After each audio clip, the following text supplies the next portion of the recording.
Mansour, il était gentil au début de cet épisode. Il a tout de suite secouru Zara. Mais est-ce que c'est pas juste parce qu'il ne veut pas qu'il arrive quoi que ce soit à sa mère porteuse, hein?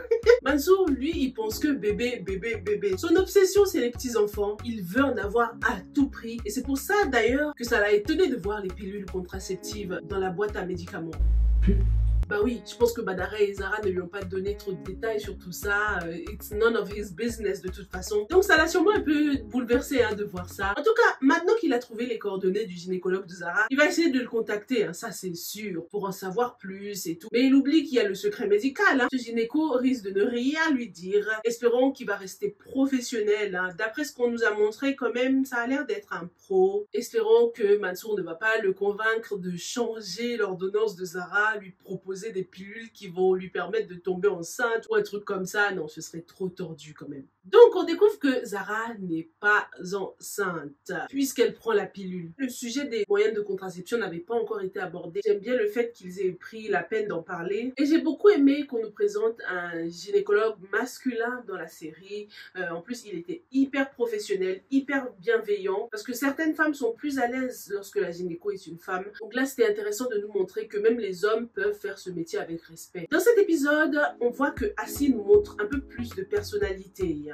Déjà, ça fait du bien de la voir hors de la chambre, même hors de la maison, en dehors du cadre domestique, quoi. Elle prend plus de place dans la maison et dans la vie de cette famille. Mansour lui a carrément proposé un poste dans l'entreprise familiale et Assi était visiblement très intéressée, très motivée. Hein. Apparemment, elle a même les compétences pour ça, donc tant mieux pour elle. Malgré tout ce qu'elle a subi chez ses tantes, c'est bien de savoir qu'elle est quand même allée à l'école, qu'elle a pu obtenir des diplômes. Ça prouve que c'est une femme assez courageuse. Hein. Assi est très curieuse par rapport à l'entreprise familiale. Elle a tout de suite voulu visiter les entrepôts. Ça se voit qu'elle est prête à bosser si on lui donne cette chance. Badara, il avait le seum. Attends, il a peur de quoi? Qu'elle travaille mieux que lui?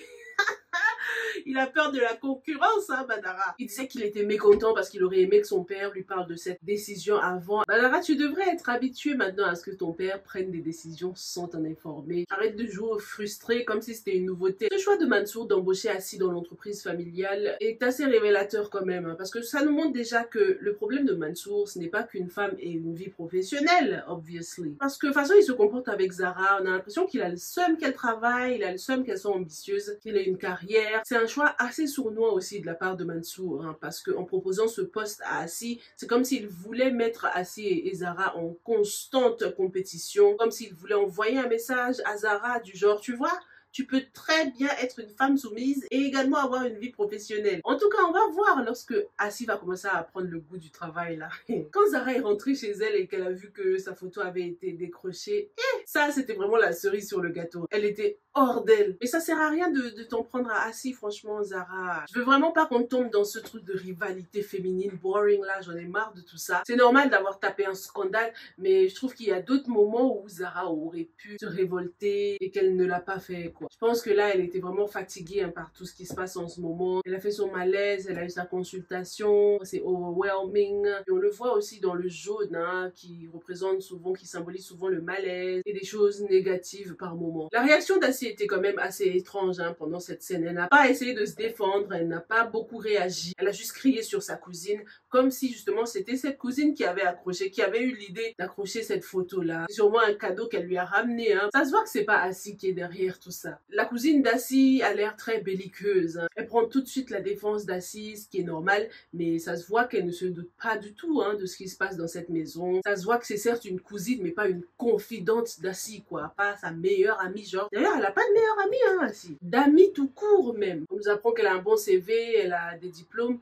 et on se fait naturellement des amis quand même en allant à l'école. Bon, peut-être qu'elle était tellement focus sur ses objectifs qu'elle n'avait pas le temps pour les amitiés ni rien. Parce que ça se voit qu'elle a des objectifs, elle, quand même. En tout cas, concernant la cousine, donc elle compte passer quelques jours hein, à la maison. Et ça va être insupportable pour Zara qui va devoir supporter ses pics. Non seulement ses pics à elle, mais également ceux de Mansour. Par rapport au saignement d'Assi, donc vous m'avez répondu en commentaire en me disant qu'il pourrait cacher un problème d'infertilité pour Assi. Et si c'était le cas, c'est une bonne hypothèse, hein, je trouve. Ce serait un retournement de situation incroyable, un karma de ouf hein, pour Mansour qui pensait que forcer son fils à prendre une une deuxième épouse allait lui garantir vraiment une descendance abondante, quoi. Équipe de foot. S'il s'avère que Assi est infertile, il aurait complètement gâché l'équilibre dans le mariage de son fils, quoi. Du côté de Keisha, on voit que grâce à l'intervention de Zara, Jelani va obtenir une chance avec Keisha. Franchement, même si ça partait d'une bonne intention, Zara n'aurait jamais dû faire ça. Déjà, elle m'a un peu déçue dans sa réaction quand Keisha lui a dit qu'elle avait l'impression que les djinns frappaient à sa porte. Zara a tout de suite ramené ça au fait qu'elle était célibataire et qu'elle avait besoin d'un mari pour la protéger. Franchement, cette réflexion, même si c'était sur le ton de la plaisanterie, nous en dit long quand même sur Zara et sur sa manière de penser, hein. En fait, malgré son côté femme moderne, femme ambitieuse, elle reste quand même très ancrée dans les schémas traditionnels.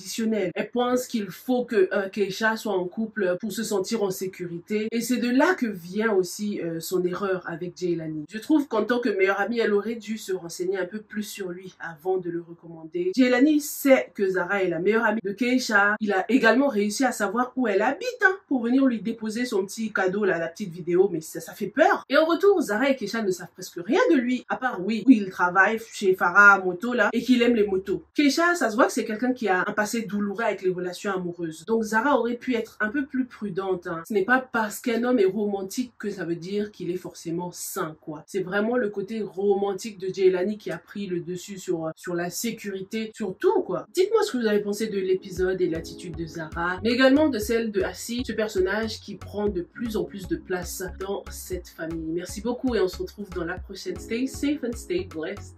Bye!